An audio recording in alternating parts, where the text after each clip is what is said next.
Привет! Тема Убунту. В 1999 году архиепископ Дезмонд Туту дал следующее определение Убунту. Человек с Убунту открыт и доступен для других, принимает других людей, не видит для себя опасности в том, что другие талантливы и добры, поскольку он твердо уверен в себе, понимая, что является частью большего целого, и наоборот, человек с Убунту угнетен, когда других оскорбляют или унижают, пытают или угнетают. Убунту – это южноафриканское направление этики, гуманистической философии, особое внимание уделяющее понятиям верности и лояльности в отношениях между людьми. Убунту является одним из основополагающих принципов Южноафриканской республики. Его положение связывается с идеями африканского возрождения.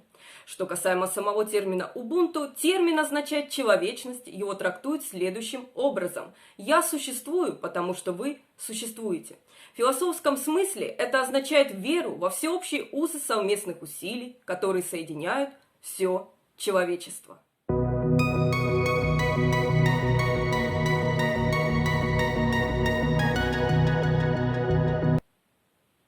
Убунту часто излагается в коротких утверждениях, называемых максимами Самканге. Вот некоторые из них.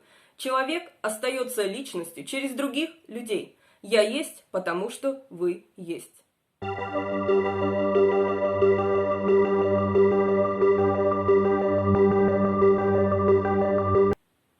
Согласно Убунту, действия правильны примерно в той мере, в какой они направлены на гармоничную жизнь с другими или уважение общественных отношений. Конечной целью человека должно быть следующее – стать полноценной личностью, настоящим «я» или подлинным человеческим существом.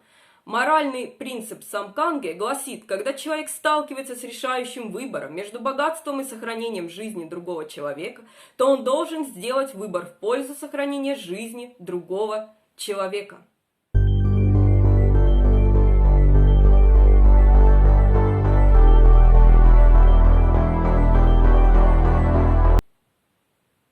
Убунту ценит восстановление отношений. Ubuntu Justice подчеркивает следующие элементы. Сдерживание, которое может быть осуществлено социально, физически, экономически или духовно. Возврат и замена – это означает вернуть то, что было украдено, заменить или компенсировать. Извинение, прощение и примирение. Восстановление отношений после выполнения условий.